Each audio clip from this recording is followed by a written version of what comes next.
Part 2. Number 4. Eureka! I don't get it! To make this dumb movie look like it has some kind of mystery plot, we're forced to sit through a sequence that makes no sense on so many levels.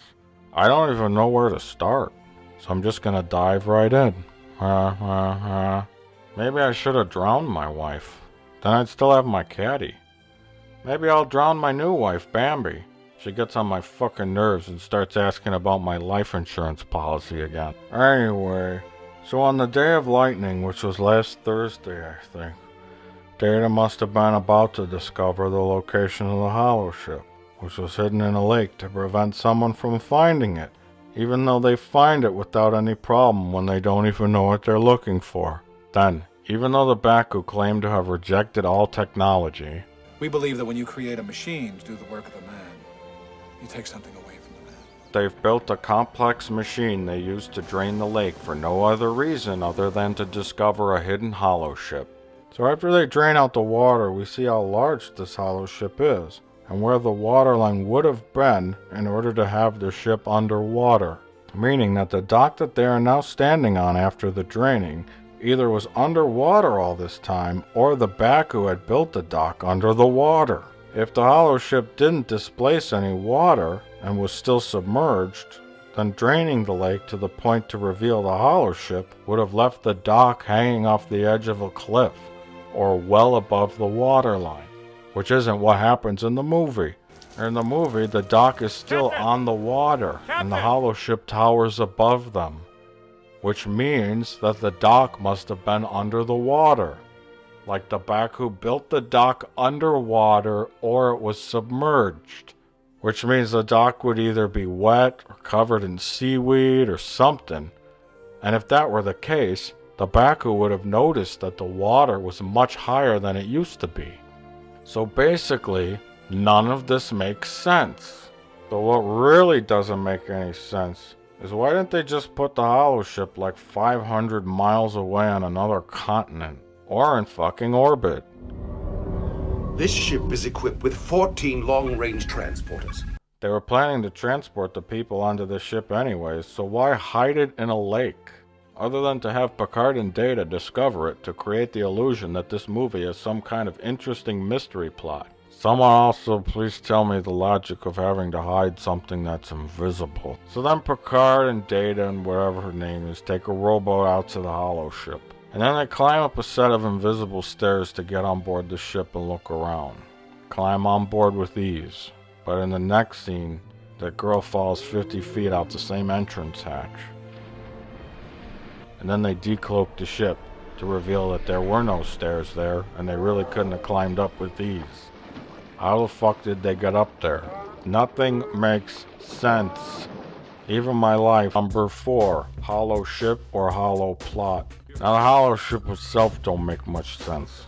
In fact, the entire reason behind it is self-defeating and stupid. You see, there would be no movie if Admiral Old Man had said, "Attention Baku, this is a Federation planet. The Federation Council has said they want you out of here. We'll take you to a new planet, or you can choose to stay here. But we're doing something that will kill you if you do. Please do not resist us. Thank you."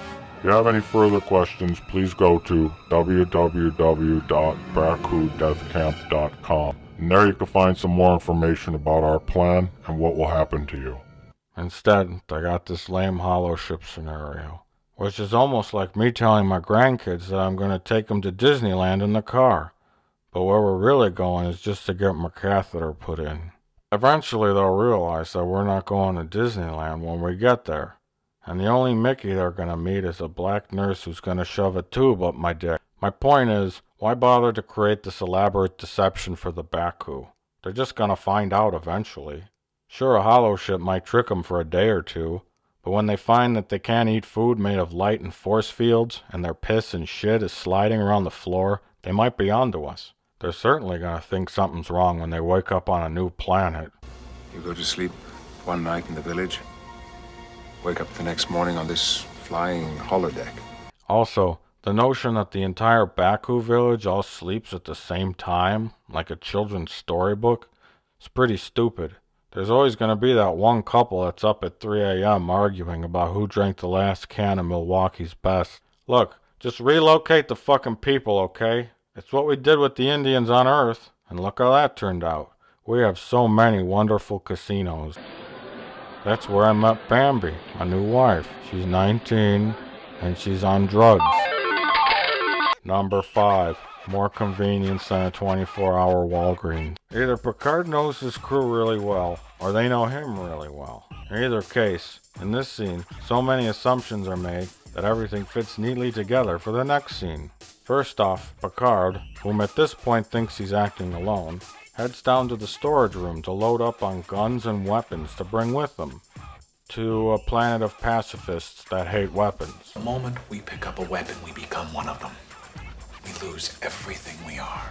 So why exactly was Picard traveling with 7 metric tons of Ultrinium explosives, 8 tetraround pulse launchers, and 10 isomagnetic disintegrators. Even at the end of the film, during all the action, we don't even see one able-bodied male picking up a gun to help defend the people.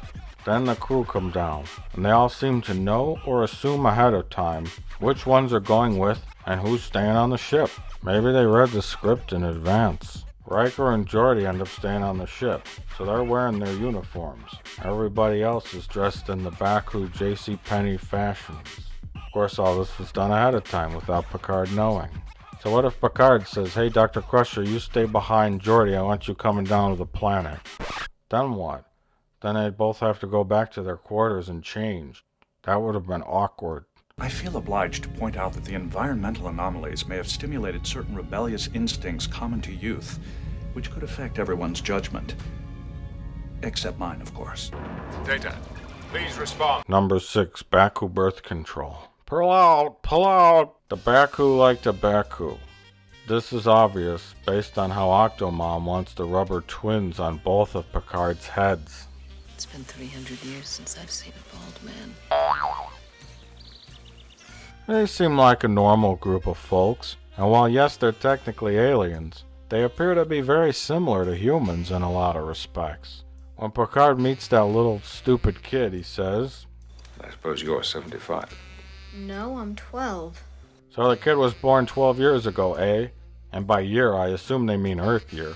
Now, I've examined this film with a team of perverts, and we've discovered that there are about 30 or so random kids in that age range running around the Baku village, meaning that 30 or so couples had children roughly 10 to 12 years ago.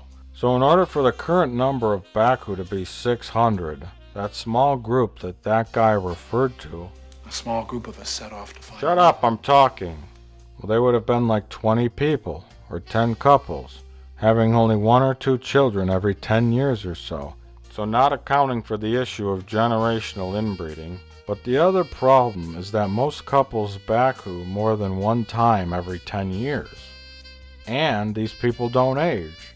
They stay in sexual maturity for hundreds of years. This observation is based on the fact that a 300-year-old woman wants to access Picard's manual steering column.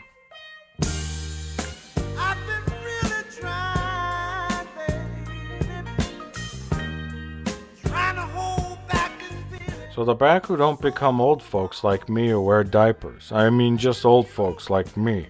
And statistically, it's true that people that live in rural areas have more children than those that don't. Farm living is slow, dull, and when it ain't harvest season, there's little to do other than Bakuing. Bambi and I Bakued in the bathroom at the casino, but she kept asking me if I had any pills she could score. She's such a wonderful lady. On the TV show, a colony ship crashed into a planet. In just 90 years, their population grew to 15,253, sir. 15,000? So after 309 years, by my calculations, the Baku should have a population of roughly 3,745,916 people. This is based on an exponentially driven population multiplication effect, further multiplied by a species that does not age, lives in a rural area, and does not have access to modern-day birth control or prophylactics.